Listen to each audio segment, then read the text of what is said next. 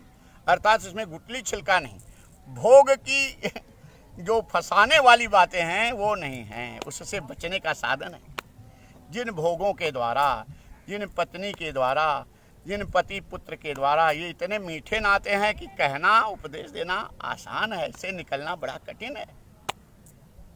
निकलने की तो बात छोड़ दो, भगवान के नाम में मन लगना कठिन है। जन्म जन्म मुनि जतन कराही, अंतराम कही आवत नाही।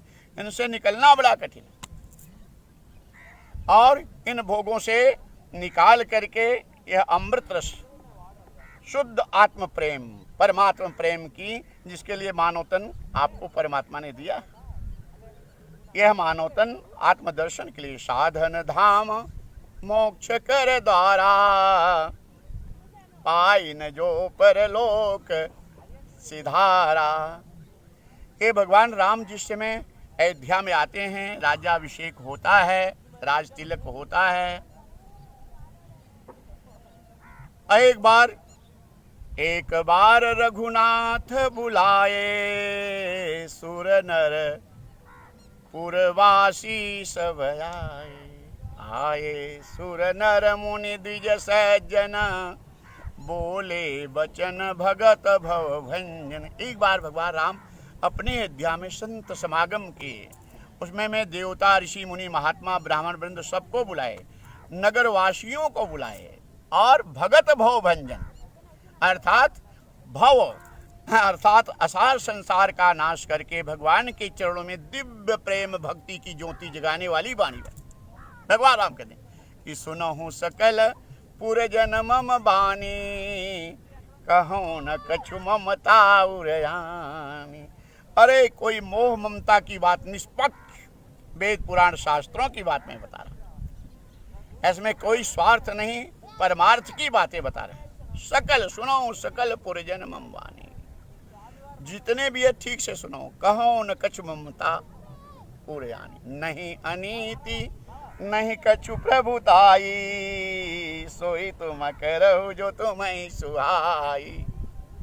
हे यहाँ पे उपस्थित भक्तजन पुरवासी, तुम्हारे ऊपर कोई कानून नहीं है, कोई नीति लागू नहीं कर रहे हैं, तुम्हें अच्छा लगे तो अवश्य करना, लेकिन तुम्हारे कल्याण की बातें। अरे पुरजन बड़े भाग्य मानुष तन पावा, बड़े भाग्य मानुष तन पावा, असुर दुर्लभ सब ग्रंथ ही गावा। यह दुर्लभ है मानव तन, वो है न भजन। मानुष तन अनमोल रे, माटी में मत रोल रे, अब की मिला है फिर न मिलेगा, कभी नहीं कभी नहीं कभी नहीं रे।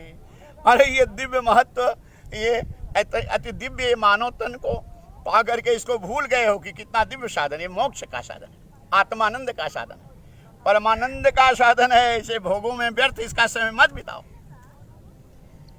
यह मानव तन परमात्मा की प्राप्ति के लिए मिला है।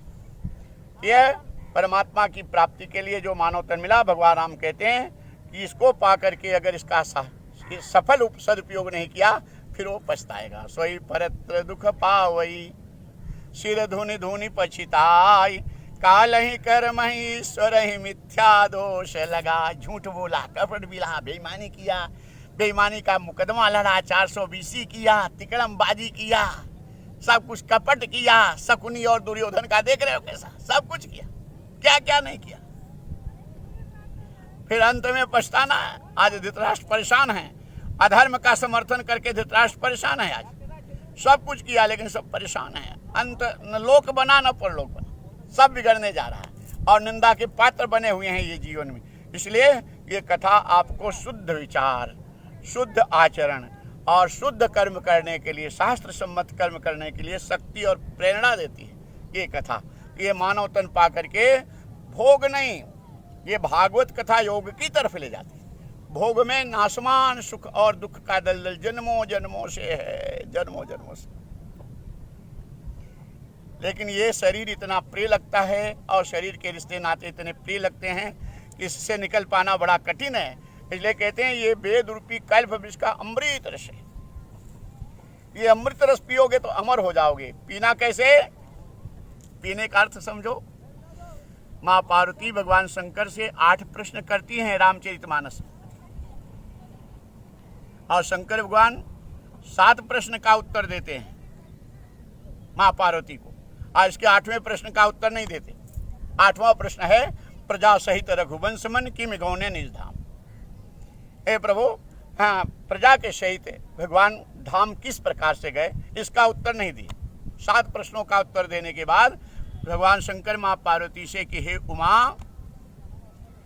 अगर तुम्हारे मन में कोई संशय है तो फिर से पूछ लो। माँ पार्वती आनंद में डूब जाती हैं और कहती, नाथ न कछ संदेह, सपनों शोक न मोह, केवल कृपा तुम्हारी ही कृपानंद संत। अरे प्रभु, अब कोई संशय नहीं, अर्थात 8वें प्रश्न का उत्तर देने की कोई आवश्यकता नहीं।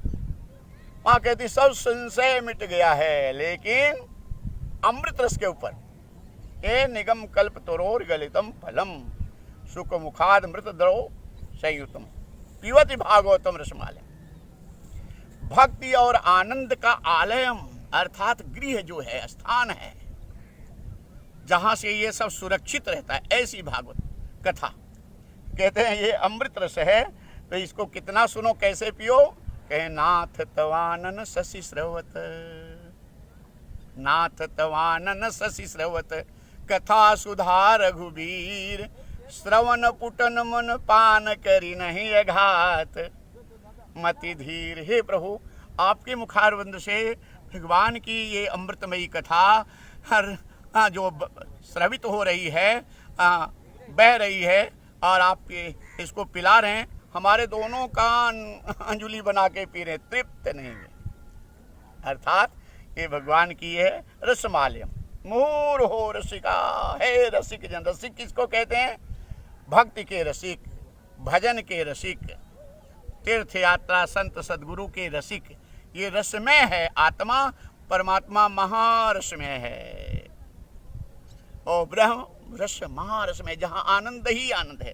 अरे कह रहे हैं अभी कुछ रस नहीं आया इस भोजन में, आज कुछ यहाँ रस नहीं मिला, अर्थात मजा नहीं आया, यहाँ रस नहीं है। अरे उनकी वाणी में कोई रस नहीं, उस कथा में कोई रस नहीं, इस प्रसंग में कोई रस नहीं।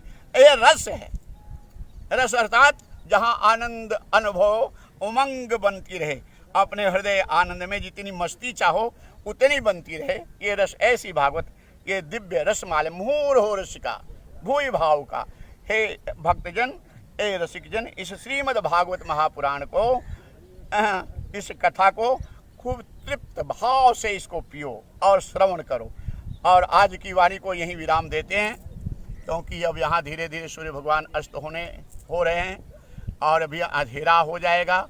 और यह रस कल से फिर से शुरू करेंगे। आज भागवत में तो ऐसा लिखा गया है, ये पूरी भागवत का फल है जो आज सुने हो। एकादशी के दिन भागवत श्रवण करना, 100 भागवत सुनने के इतना फल है।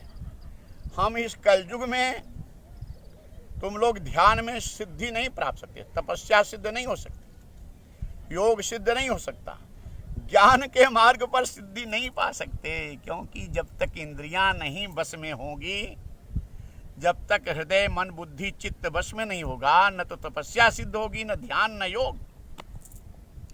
और इस कलयुग में मन इंद्रियां तो चंचल दौड़ रही हैं, एक ही साधन है,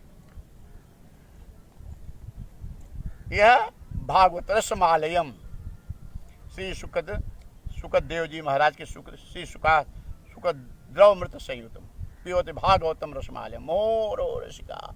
श्री सुखदेव जी के द्वारा यह अमृत रस, ओ भागवत आत्मा परमात्मा परमानंद के आनंद अनुभव को, उनकी लीलाओं को सरल सरस बना करके सुनने वाली ये कथा रसमालय मुहूर हो रसिका वही भाव का, ये परम रस की प्राप्ति कराने का एक साधन। जीवन में सदा सुख, सदा शांति, सदा आनंद में डूबता रहे ये मन, वो साधन है। इस भागवत के कथा का रसास्वादन हम प्रतिदिन कराएंगे और तुम्हारे जीवन में रस भर जाएगा, आनंद का रस, भक्ति का रस, भगवान के प्रेम का रस भरने वाली ये भागवत कथा। और ये एकादशी से आज शुरू हो रही है, 100 भागवत सुनने का फल मिलता है। तुम कुछ नहीं कर सकते तो सुनो, इतने से ही कल्याण हो जाएगा। एक एक घंटा जो आधा घंटा सुनोगे उतने से कल्याण हो जाएगा। तुलसीदास जी तो यहाँ तक लिखे हैं कि तात स्वर्ग यप वर्ग सुख धरिय तुलाय कयंग तूलन ताहि सकल मिली जो सुख लव सतसंग।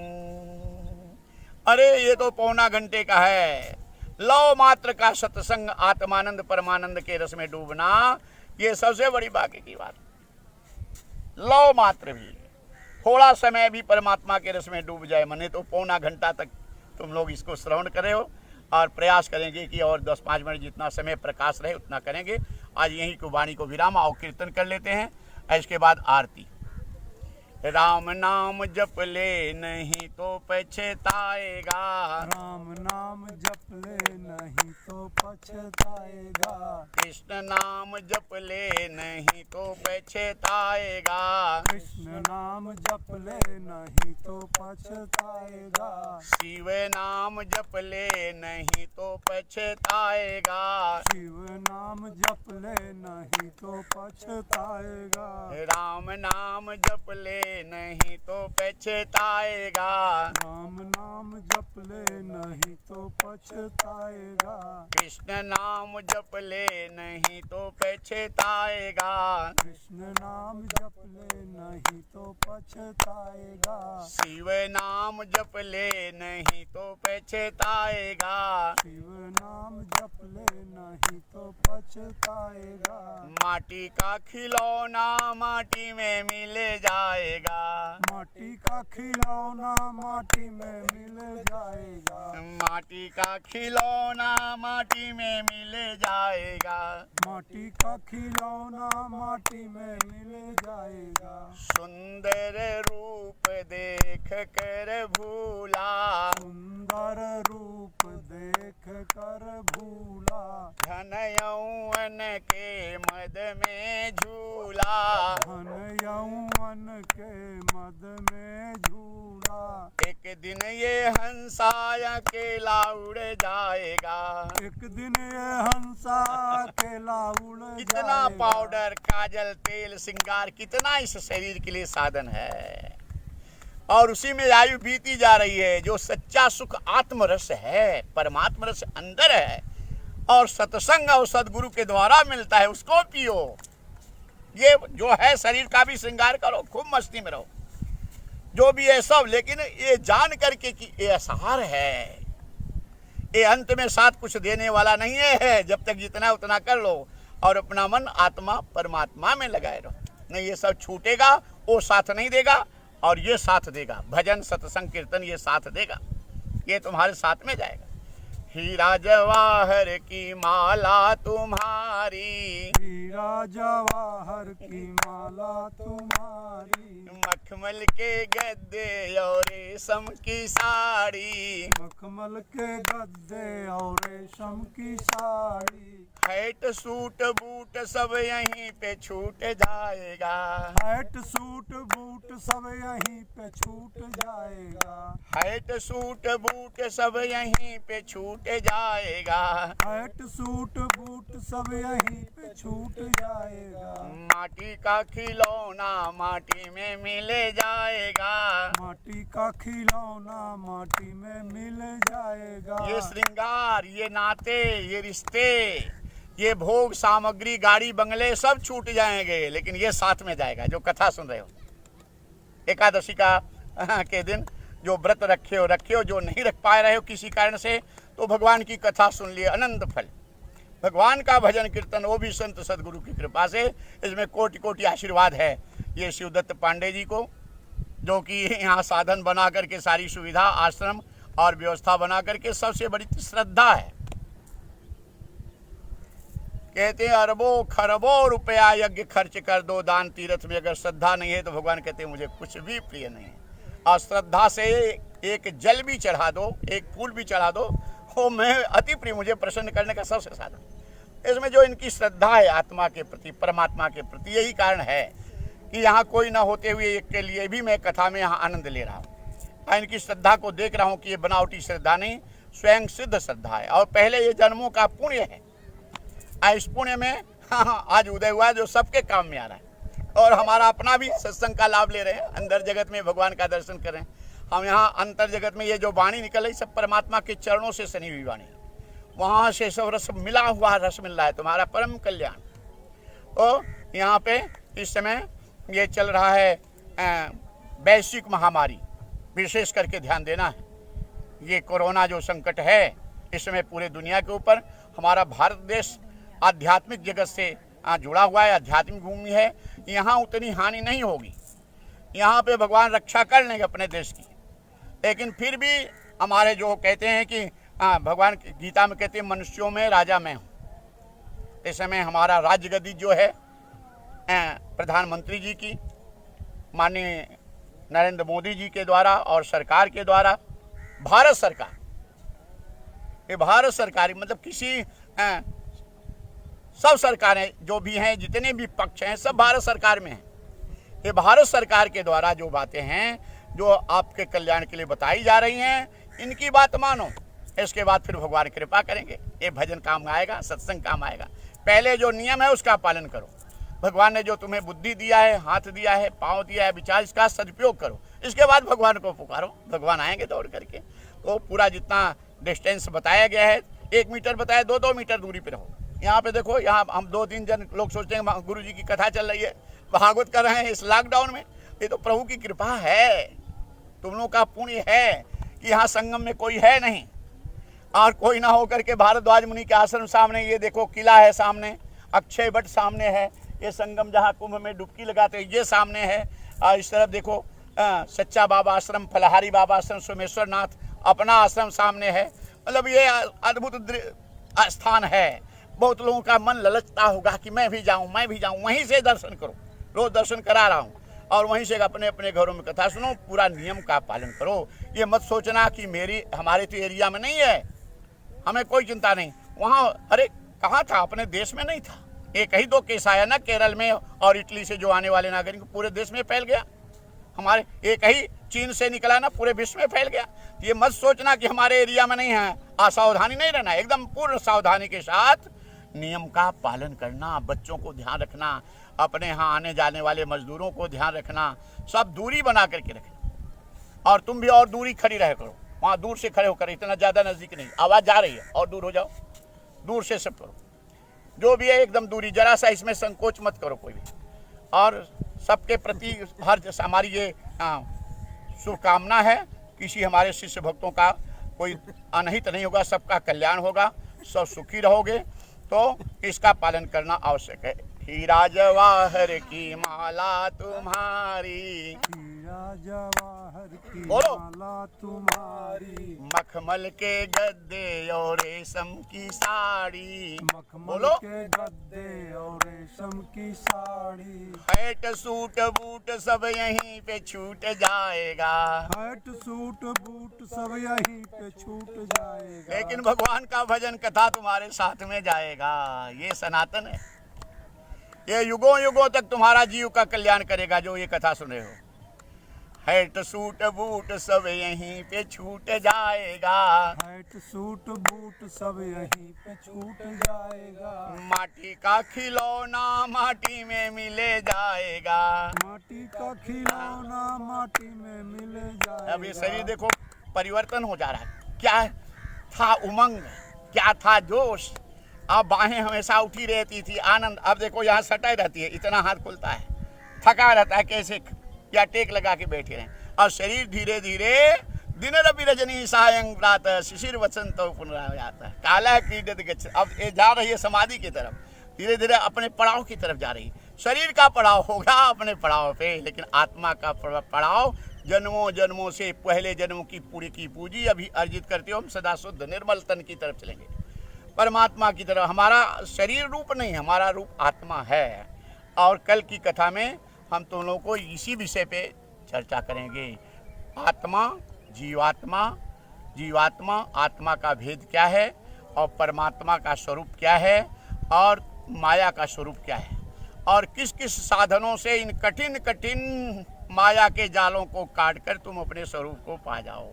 अपने घर गृहस्थी में रहते हुए कैसे। भागवत में कथा जो है, कथा तो सुनते हो, लेकिन कथा का फल, जैसे बताया ना कि आम है लेकिन आम का फल के बिना आम का मजा नहीं, इसलिए कथा है, कथा का फल आत्मा से प्रेम हो जाए, परमात्मा से प्रेम हो जाए। इस विषय पे हम कल आपको लेके चलेंगे। यही वाणी को विराम देते हैं।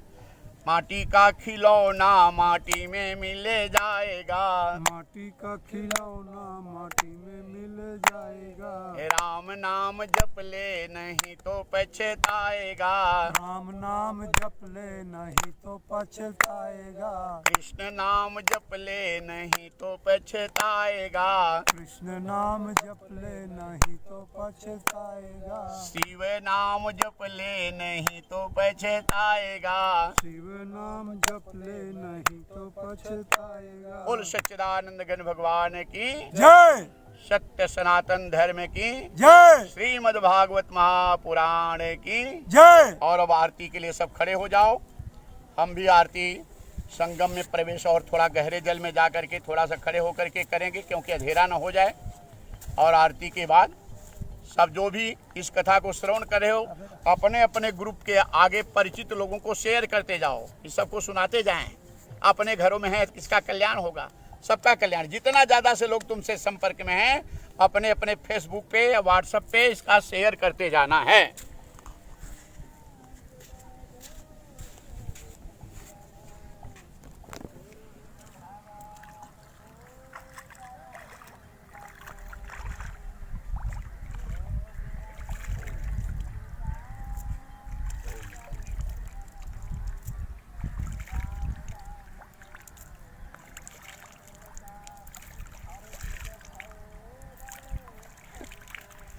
चलो अब ये लोग, तुम लोग भी स्नान कर लो प्रतिदिन की तरह,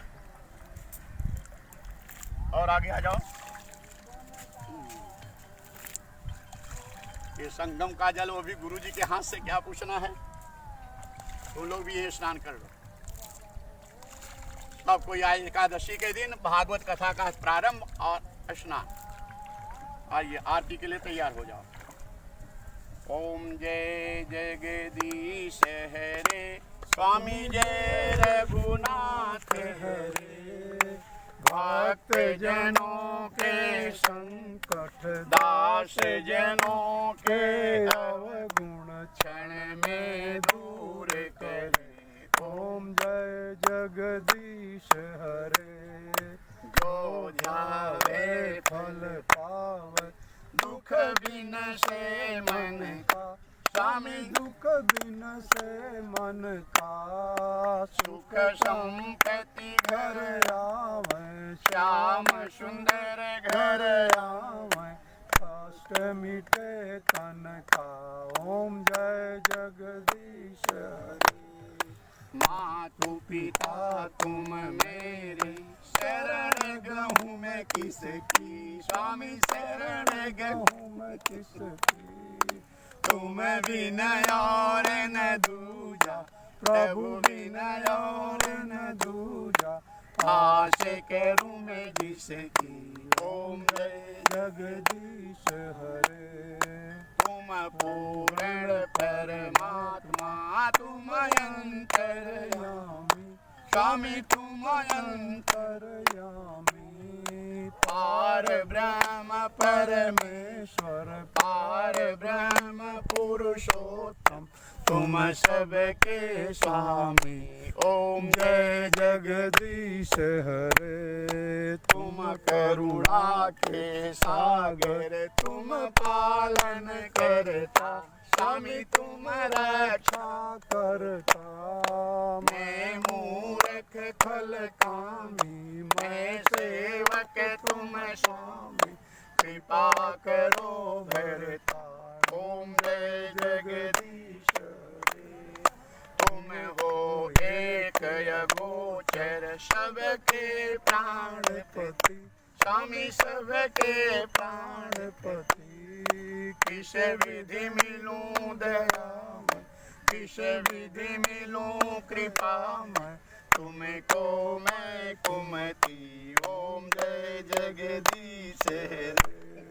दीन बंधु दुख हरता, तुम ठाकुर मेरे। स्वामी तुम रक्षक मेरे। अपने हाथ उठाओ, अपनी शरण लगाओ। द्वार पड़ा तेरे। ओम जय जगदीश हरे। विषय विकार मिटाओ, आप हरो देवा। स्वामी कष्ट हरो देवा। श्रद्धा भक्ति बढ़ाओ, सेवा प्रेम बढ़ाओ। संतन हरि सेवा। ओम जय जगदीश हरे। तन मन धन यह जीवन, सब कुछ है तेरा। स्वामी सब कुछ है तेरा। तेरा तुझको अर्पण, प्रभु जी का प्रभु को समर्पण। क्या लागे मेरा। ओम जय जगदीश हरे। श्याम सुंदर जी की आरती जो कोई नर गावे। स्वामी प्रेम सहित गावे।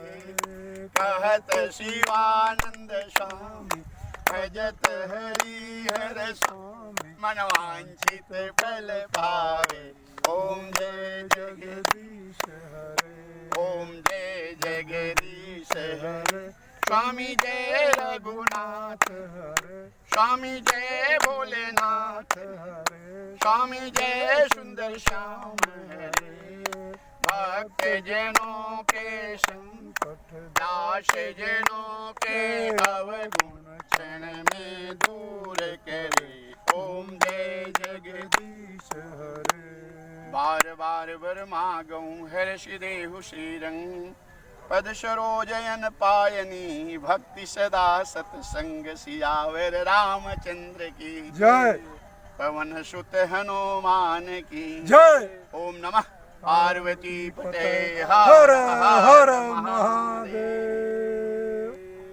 ओम पूर्णमदः पूर्णमिदं पूर्णात् पूर्णमुदच्यते पूर्णस्य पूर्णमादाय पूर्णमेवावशिष्यते। ओम शांति शांति शांति। बोल तीर्थराज प्रयाग की जय। तीर्थराज प्रयाग की जय। तीर्थराज प्रयाग की जय। आज ये पानी बह रहा है, नीचे से बालू हटी जा रही है ना, बालू हटती जा रही, पानी बह रहा है। आओ ठीक है, यही वाणी को विराम देते हैं और पुनः सबको आशीर्वाद हमारा। जय श्री कृष्ण। प्रेम से बोलो जय श्री कृष्ण। और मस्ती में जय श्री कृष्ण। और मस्ती में जय श्री कृष्ण। मस्ती में रहो सब। जय। तीर्थराज प्रयाग की जय, तीर्थराज प्रयाग की जय, बोल गंगा मैया की जय, सरस्वती मैया की जय, यमुना मैया की जय। ये देख रहे हैं सामने ये किला है, इधर सामने किला देख रहे हो, ये अक्षय बेट है, वहाँ वेणी माधव जी हैं, लेटे हुए हनुमान जी यहाँ हैं।